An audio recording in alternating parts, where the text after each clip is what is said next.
جب تک تم اس سے جڑ نہیں جاتے۔ وہ تمہیں تب تک بے سکون رکھتا ہے جب تک تم اپنا سکون اس میں تلاش نہیں کر لیتے۔ وہ تب تک تمہیں عارضی محبتوں کی طلب لگائے رکھتا ہے جب تک تم اس کی محبت کی پہچان نہیں کر لیتے۔ اللہ تم پر تمہاری رضا کے راستے تب بند کرتا ہے جب وہ چاہتا ہے کہ تم اس کے راستے پر دورے چلے آؤ۔ وہ تمہاری دعائیں اس لیے اپنے پاس سنبھال لیتا ہے تاکہ تم ان کی التجا لے کر بار بار اس کے روبرو جاؤ۔ وہ اگر آزمائش دیتا ہے تو تمہیں اس پر پورا اترنے کی ہمت بھی دیتا ہے۔ وہ کبھی بھی تمہیں نا امید نہیں ہونے دیتا۔ جب منزل تک پہنچنے کی تمام راہیں بند نظر آئیں تب بھی یاد رکھنا کہ ایک راہ ایسی ہے جو اب بھی تمہارے لیے کھلی ہے۔ جب کوئی بھی شخص تمہارے ساتھ چلنے پر آمادہ نہ ہو تب بھی توکل رکھنا کہ وہ جو شاہرگ سے بھی زیادہ قریب ہے وہ آج بھی تمہارا منتظر ہے۔ جب تمہارے پاس کچھ بھی باقی نہ رہے تب بھی یقین رکھنا کہ تمہارے پاس اللہ ہے۔ تو پھر بھاگنا چھوڑ دو، ٹھہر جاؤ، دعا کرو اور انتظار کرو۔ بند دروازوں پر غم نہ کرو، کھلے دروازوں پر خوش ہو جاؤ۔ جو تمہیں چھوڑ گئے ان کو مت ڈھونڈو، جو تمہارے ساتھ رہا اس کو تلاش کرو۔ تم اس کے راستوں پر چل دو اور تمہاری رضا تک کے راستے خود ہی بنتے چلے جائیں گے۔ لا حاصل چاہتے ہو تو حاصل پر راضی ہو جاؤ۔ پھر کیا ممکن اور کیا ناممکن سب تمہارا، رب تمہارا۔ اور جب تم ان چیزوں پر شکر کرنا سیکھ لیتے ہو جو تمہارے پاس ہوتی ہیں تو اللہ تمہیں وہ بھی دے دیتا ہے جس کا ملنا تمہیں ناممکن لگتا ہے، جس کے ملنے کی امید تم بہت پہلے چھوڑ چکے ہوتے ہو، کیونکہ وہ تم سے بہت محبت کرتا ہے۔ اتنی محبت کہ تم اس کی ایک چاہت کو اپنی چاہت بناتے ہو تو وہ تمہاری ساری چاہتوں کو اپنی چاہت بنا لیتا ہے۔ اگر تم جان جاؤ کہ جو تمہیں ابھی مل نہیں سکا اس میں اللہ کی کتنی بڑی مصلحت تھی تو تم اس کی محبت دے کر اشک بار ہو جاؤ۔ اگر تم جان جاؤ کہ اس نے تم سے کچھ لے کر تمہیں کیا کچھ دینے کا سوچ رکھا ہے تو تم تمام عمر سجدے سے سر نہ اٹھاؤ۔ اگر تمہیں ذرا سا بھی اندازہ ہو جائے کہ وہ کیسے تمہارے معاملات سنبھالتا ہے تو تمہارا دل اس کی محبت سے پھٹ جائے۔ اللہ سے کچھ بھی چھپا ہوا نہیں، وہ تمہاری ہر دعا سے واقف ہے۔ بس وہ چاہتا ہے کہ تم اپنی خواہشات کو اس کے سپرد کر کے بے فکر ہو جاؤ اور یقین رکھو کہ جو ہو رہا ہے اسی میں اللہ کی رضا ہے، اور اس کی رضا سے بہتر تو کسی کی رضا نہیں ہو سکتی۔ تو پھر کیوں پریشان ہو؟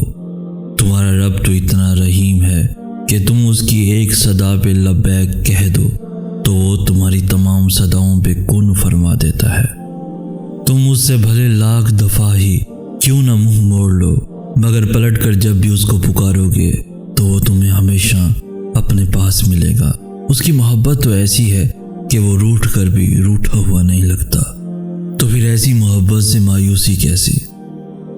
اللہ تمہیں تمہارے نصیب کے سامنے بے بس اس لیے نہیں کرتا تاکہ تم مایوس ہو جاؤ یا کمزور پڑ جاؤ، بلکہ وہ بے بسی تب لاتا ہے جب وہ چاہتا ہے کہ تم اسے پکارو اور اس بات کی گواہی دو کہ اس کا ایک حکم نصیب کے سارے پنے بدل سکتا ہے۔ یعنی تم اس سے دعا کرو، اس سے وہ مانگو جو تمہیں چاہیے، جو تم چاہتے ہو۔ تو پھر جو چاہیے اسے اللہ سے ضرور مانگو، مگر اس کے پیچھے بھاگو مت۔ اگر دل کا سکون چاہتے ہو تو ان معاملات کو اللہ کے حوالے کرنا سیکھو جنہیں تم بدل نہیں سکتے۔ دستبردار ہونا سیکھو، چیزوں کو آزاد کرنا سیکھو، خود سے محبت کرنا سیکھو۔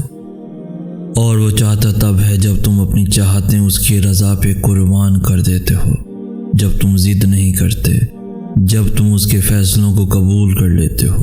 اللہ کبھی تم پر ظلم نہیں کرتا، وہ ہمیشہ فیصلہ تمہارے حق میں دیتا ہے، پھر تم اس پر راضی ہو یا نہ ہو۔ یہ سوچے بنا کہ جو مانگ رہے ہو وہ ممکن ہے بھی یا نہیں، کیونکہ اللہ کے لیے کچھ بھی ناممکن نہیں، اس کے لیے تو کچھ بھی مشکل نہیں۔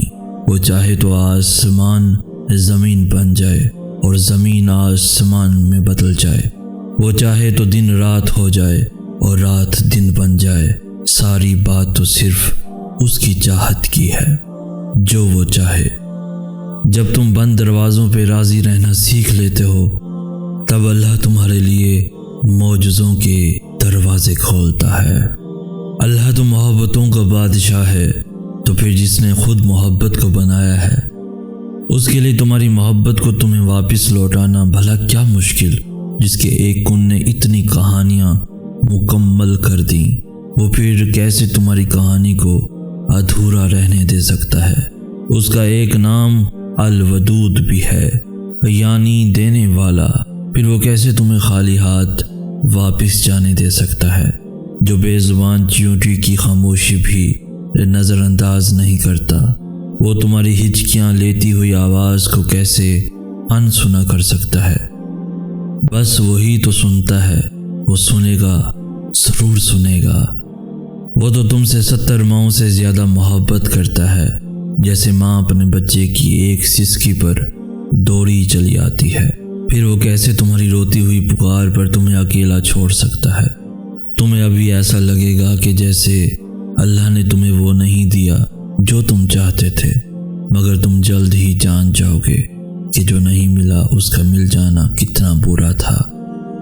تم جلد ہی سمجھ جاؤ گے کہ شکر کے لیے صبر کتنا ضروری تھا۔ تمہارا مسئلہ یہی ہے کہ تم نے جسے اول رکھنا ہوتا ہے، تم اس تک آخر میں آتے ہو۔ جب ساری محبتیں تمہیں ٹھکرا دیتی ہیں، تب تم در رب پہ آتے ہو، اور جب تم واپس لوٹ آتے ہو تب وہ تمہیں دھتکارتا نہیں ہے، بلکہ تمہیں تھام لیتا ہے۔ وہ تمہیں توڑ کر تم میں داخل ہوتا ہے۔ جب سب اس دل سے نکل جاتے ہیں، تب وہ اس دل میں بسیرا کر لیتا ہے، اور جس دل میں وہ رہتا ہو وہاں اداسی نہیں رہتی۔ اگر تم جان جاؤ کہ جو تمہیں ابھی نہیں مل سکا اس میں اللہ کی کتنی بڑی مصلحت تھی، تو تم اس کی محبت دیکھ کر اشک بار ہو جاؤ۔ اگر تم جان جاؤ کہ اس نے تم سے کچھ لے کر تمہیں کیا کچھ دینے کا سوچ رکھا ہے، تو تم تمام عمر سجدے سے سر نہ اٹھاؤ۔ اگر تمہیں ذرا سا بھی اندازہ ہو جائے کہ وہ کیسے تمہارے معاملات سنبھالتا ہے، تو تمہارا دل اس کی محبت سے پھٹ جائے۔ جب تم بند دروازوں پہ راضی رہنا سیکھ لیتے ہو، بس تب اللہ تمہارے لیے معجزوں کے دروازے کھولتا ہے۔